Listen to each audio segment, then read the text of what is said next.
করোনায় সিঙ্গাপুরের প্রথম বাংলাদেশি প্রবাসীর মৃত্যু। সিঙ্গাপুরে করোনা ভাইরাসে আক্রান্ত হয়ে এক প্রবাসী বাংলাদেশির মৃত্যু হয়েছে।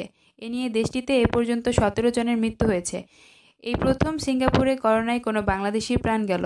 গত ৬ই এপ্রিল তিনি করোনা ভাইরাসে আক্রান্ত হয়েছিলেন। এছাড়াও সিঙ্গাপুরে নতুন আরও ৪৪৭ জন করোনা ভাইরাস আক্রান্ত রোগী শনাক্ত হয়েছে। এতে মোট আক্রান্তের সংখ্যা ১৭,৫৪৮ জনে দাঁড়িয়েছে। শনিবার দেশটির স্বাস্থ্য মন্ত্রণালয় এ তথ্য নিশ্চিত করেছে। দ্য স্ট্রেট টাইমসের খবরে বলা হয়েছে, দেশটির করোনা ভাইরাসে মারা যাওয়া ৪৭ বছর বয়সী বাংলাদেশি একজন প্রবাসী কর্মী। এছাড়া নতুন আক্রান্তদের মধ্যে ৪৩১ জন প্রবাসী কর্মী। তবে দেশটিতে আরও ৮৯ জন করোনা থেকে সুস্থ হয়ে বাসায় ফিরেছেন। এতে সিঙ্গাপুরে করোনা ভাইরাস থেকে সুস্থ হয়েছেন ১,৩৪৭ জন। এদিকে আগামী ৫ই মে থেকেই লকডাউন শিথিল হচ্ছে সিঙ্গাপুরে।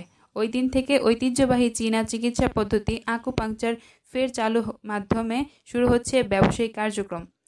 এর এক সপ্তাহ পর অর্থাৎ ১২ই মে থেকে সেলুন, লন্ড্রি ও গৃহভিত্তিক ব্যবসা প্রতিষ্ঠানগুলো ফের চালু হবে।